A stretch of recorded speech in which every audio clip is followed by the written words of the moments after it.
Lecture number 14 है, ठीक है, ओके, बाय मिस्टेक 13 हो गया था। तो लीजेंड्रेस होमोजीनियस इक्वेशन, तो ये लास्ट लेक्चर है आई थिंक डिफरेंशियल इक्वेशन का। फिर कुछ एक्स्ट्रा लेक्चर्स या क्वेश्चंस आएंगे तो वो बाद में आएंगे। बाकी डिफरेंशियल इक्वेशन में ऑर्डिनरी डिफरेंशियल इक्वेशन का लास्ट लेक्चर है। कॉशीज होमोजेनियस इक्वेशन और उसको सॉल्व करना विद वन एग्जांपल हमने देख लिया, अब हम लीजेंड्रे देखेंगे। तो फॉर्म देख लेते हैं। a1 a0 a plus B x का फॉर्म में होता है n dny अपॉन dx है, ठीक है। चेंज कर लेते हैं, तो a1 a plus B X again but n minus one D N minus one Y upon D X N minus one. Again ये आपका गया यहाँ तक A N minus one, A plus B X again same D Y upon D X plus A N Y. तो A यहाँ से increase कर रहा है, ठीक है, ए इंक्रीज कर रहा है, A nought A one A two up to A N minus one N A N D Y upon D X आपका डिक्रीज कर रहा है, एन माइनस वन, यहाँ पे वन, यहाँ पे जीरो हो गया। एंड आपका ए प्लस बी एक्स भी आपका डिक्रीज कर रहा है, बिकॉज यहाँ पे एन है, n minus one n minus two, यहाँ पे वन आया और यहाँ पे जीरो हो गया। अगर मैं इसको लिखूँ तो मैं इसको ऐसे भी लिख सकता हूँ, जस्ट फॉर कंप्लीशन और इजीली अंडरस्टैंड करने के लिए, ठीक है। तो आपके यहाँ पे A nought A plus B X और तीन टर्म मौजूद थे, ओके, तीन टर्म मौजूद थे। ऐसे ही आपके यहाँ पे एक दो तीन, एक दो तीन, और यहाँ पे भी आपने वही टर्म बना लिए, एक दो एंड तीन। बस ये है कि d Y upon D x zero आपका वन है, बस यहाँ पे वो नहीं है, तो यहाँ पे वाई आपका मौजूद है। अब ये आपकी होल एक इक्वेशन है और ये लीजेंड्रे फॉर्म होती है जिसमें ये इंपॉर्टेंट होता है। मैं इसको जस्ट अगर हाईलाइट कर देता हूँ तो ये टर्म आपका, ठीक है, एन एन माइनस वन, ये आप टर्म आपका मौजूद होता है। तो ये आपका इंडिकेशन करता है कि एक लेजेंडरी टाइप की इक्वेशन है। इसको हम रिड्यूस करेंगे तो A nought A plus B X power N D N, ठीक है, where D is equal to D Y D X, ये तो अंडरस्टैंडेबल है, ठीक है। D N plus A one A plus B X N minus one up to A N minus one and A plus B x dot only D plus A N और whole Y equal to X. तो यह आपका, मैं अगर सही से लिखूं, ये आपका फंक्शन बना A plus B x into D dot Y equal to x.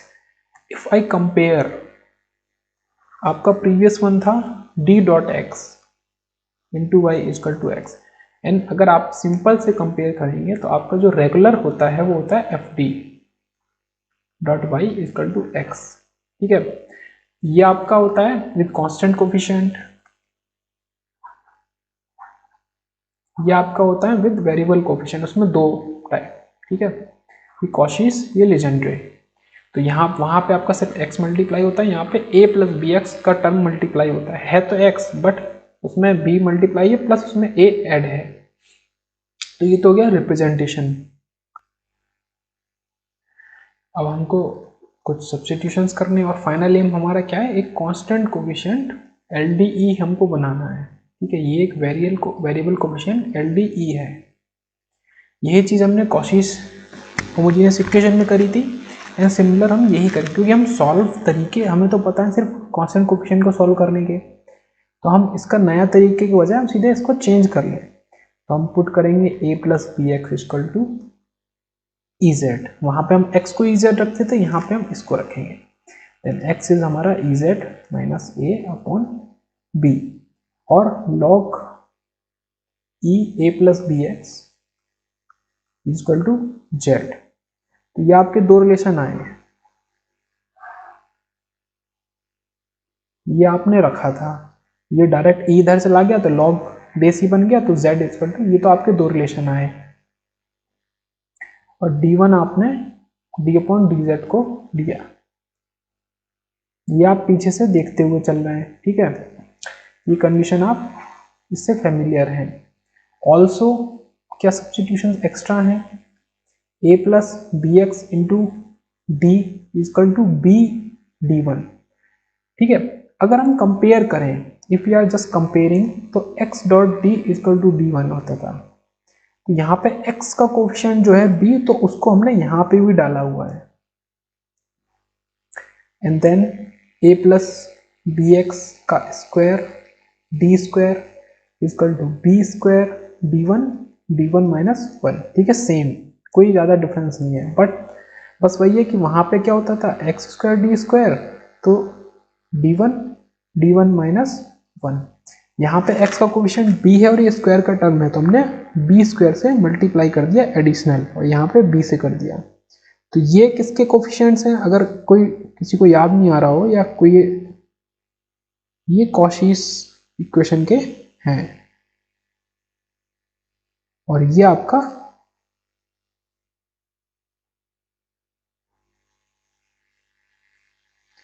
ये आपके लेजेंड्रे के हैं, ठीक है।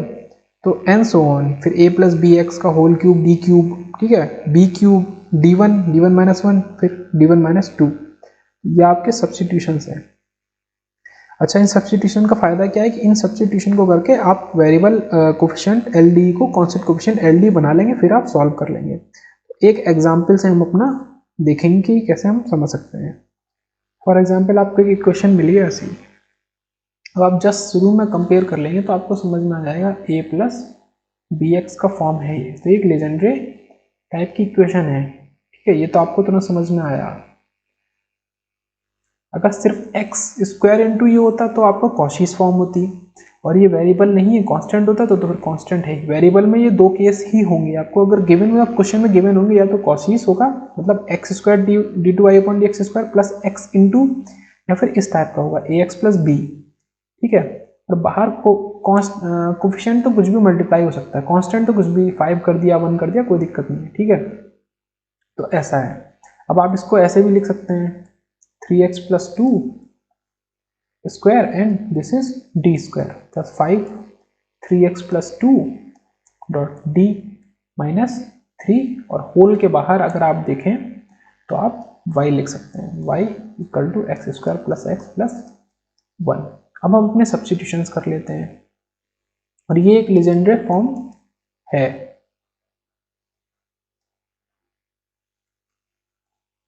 Homogeneous equation. अच्छा, एक बात और मैं बता दूं, होमोजीनियस इक्वेशन ये नहीं होती है, मैंने शायद बोल दिया था, बट मैं क्लियर कर देता हूँ, क्योंकि कोई भी चीज़ गलत नहीं होनी चाहिए। तो ये होमोजीनियस इक्वेशन मतलब टाइप होगा या कुछ डिग्री की वजह से होगी, बट ये जो होता है ना कि x, ये जो x जीरो होता है होमोजीनियस का, तो ये नहीं, ऐसा यहाँ पे नहीं होता है, ठीक है। तो 3x प्लस टू को हम क्या रखेंगे, e की पावर z, तो आपका log base e 3x plus two आपका हो गया z, ये तो एक सब्स्टिट्यूशन हो गया आपका। Also 3x plus two into D आपका क्या हो गया 3d1, 3x plus two square D square क्या हो गया आपका 3, जो x का कोफिशिएंट है वही यहाँ पे 3 स्क्वायर, ठीक है, d1 माइनस वन, मतलब 9 d1 माइनस वन। तो इसमें हम सब कुछ सब्स्टिट्यूट कर देंगे, तो ये आपका बन जाएगा 9 d1 माइनस वन प्लस 5, और ये आपका इतना बन गया 3d1 minus 3y equal to x square plus x plus one.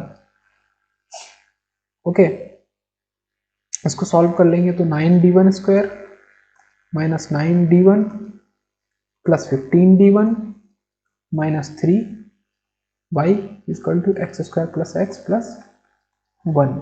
ये आपका बन गया 9d1 square plus 6d1 minus 3y equal to x square plus x plus 1। अब ये तो आपका कांस्टेंट कोफिशिएंट्स हैं, बस d की जगह d1 है, ठीक है, ये आपके कांस्टेंट कोफिशिएंट्स हैं। तो CF तो आप आसानी से निकाल लेंगे। ये आपका CF कैसे निकलेगा, 9m square plus 6m minus 3 equal to 0। इसको सॉल्व करेंगे तो आपका CF निकल आएगा। टू फाइंड CF और PI निकालने के लिए आप इसका यूज करेंगे। तो ये आपका एक्स स्क्वायर मतलब x की पावर m वाला फॉर्म है, ये भी इसी का केस है, सब केस, और ये भी। तो ये आप PI भी आसानी से इसमें निकाल सकते हैं।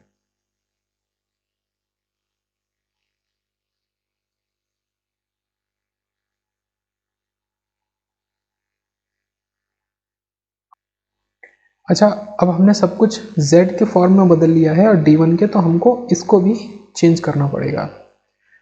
तो आपका x, अगर आप x यहाँ से निकालेंगे तो x आपका आ जाएगा Ez minus 2/3।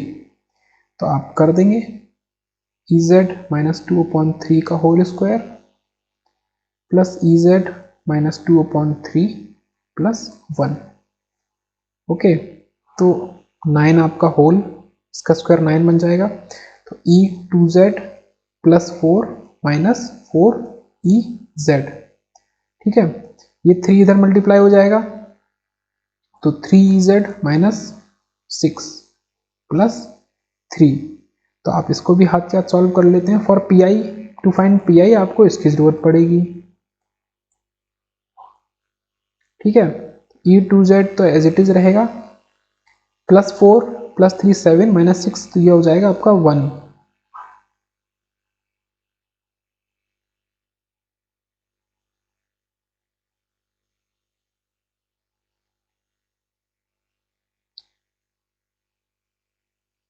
This will become 9, क्योंकि इधर 9 है और इधर कुछ नहीं है, तो ये 9 से मल्टीप्लाई होगा। तो आप देखेंगे तो 9 प्लस 4 13 माइनस 6 7, ठीक है, E2z प्लस 7 और बीच में आपका हो जाएगा ये माइनस EZ। तो आपका ये फॉर्म आया। अब ये आपका कौन सा टाइप है, ये आपका केस 1 है। केस 1 से तो बड़े आराम से आप सॉल्व कर सकते हैं। इसको मैं और सही करके कर देता हूं।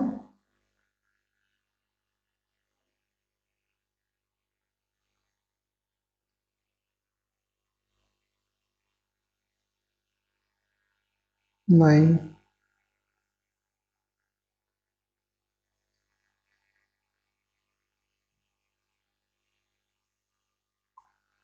तो सबसे पहले हम अपना CF निकालते हैं,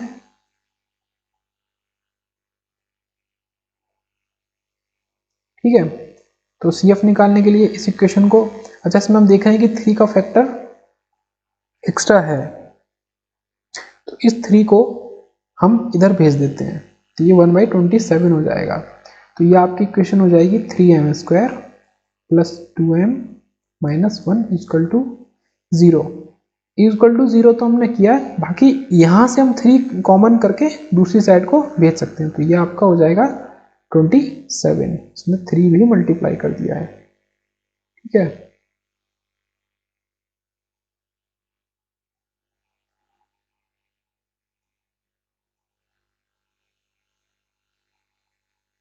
तो 3m square plus 3m minus m minus 1, 3m m minus 1 minus m+1 है, ठीक है, m+1 इक्वल टू 0। तो 3m माइनस 1 एंड m+1, तो रूट्स आपके आएंगे 1/3 एंड -1। तो आपका CF तो बड़े आसानी से निकल आया। C1 e raise to minus z आपका हो गया e रेस टू जेड नीचे, plus C2 e raise to z/3, ठीक है। तो CF आपने निकाल लिया। आप निकालेंगे PI।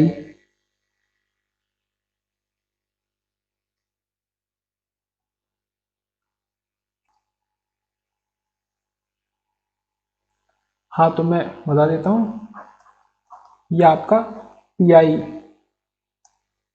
ऐसा है 1/27। ठीक है, पहला फैक्टर आपका e⁻²z था, दूसरा e⁻z जिसका a2 है, इसका a1 है और e⁻0z। ठीक है, ये हमने अज्यूम किया है, यहाँ पे सिर्फ 7 था। तो ये जो इक्वेशन है यहीं से आई है। आप अगर इसी को देख लेंगे, ये आपकी क्या है 3d1² plus 3d1 minus, sorry ये इक्वेशन 3d1²। ठीक है, 3d1², ये 2d है तो 2d1 माइनस 1। तो आप इसमें 2 अप्लाई करेंगे तो आपका आएगा 12 प्लस 4 माइनस 1। आप इसमें 1 अप्लाई करेंगे तो आपका आएगा 4। आप इसमें 0 अप्लाई करेंगे तो आपका आएगा -1। तो ये आपने फैक्टर कॉमन लिया, 1620 आया और आपका 4e⁻²z माइनस 15e⁻z माइनस 420 आया।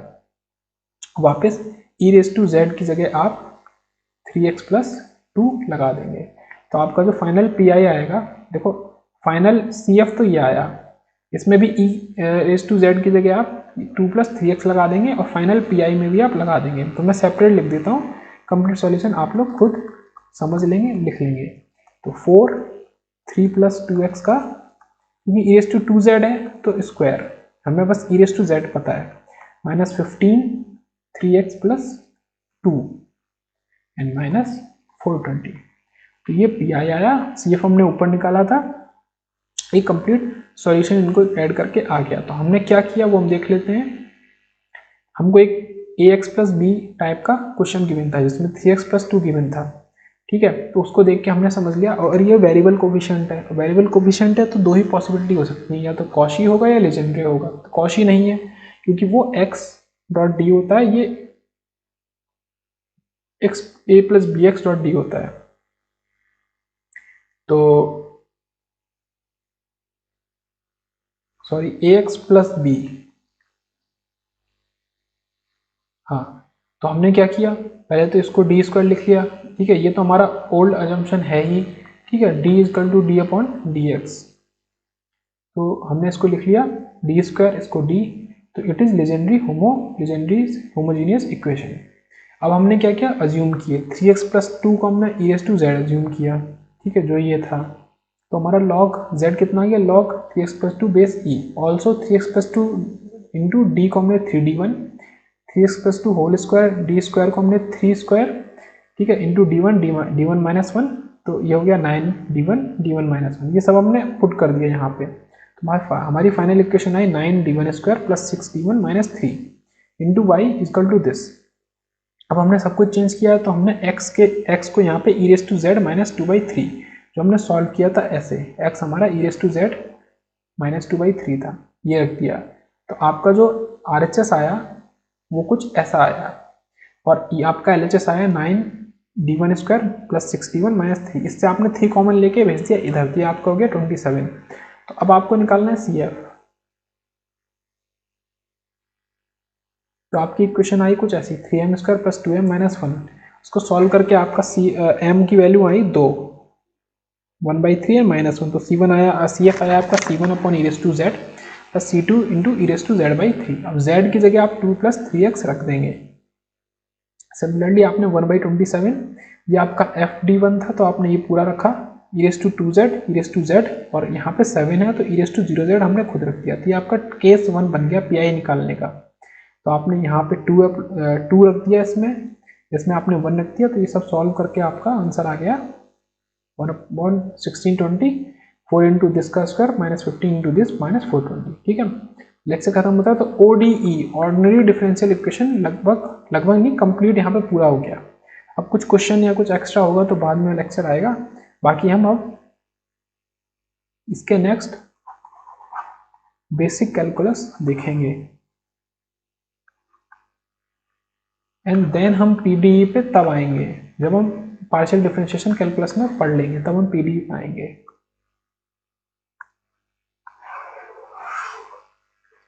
ठीक है, उसके बाद BT पे आएंगे। तो डिफरेंशियल इक्वेशन का ODE हमने पूरा कर दिया है।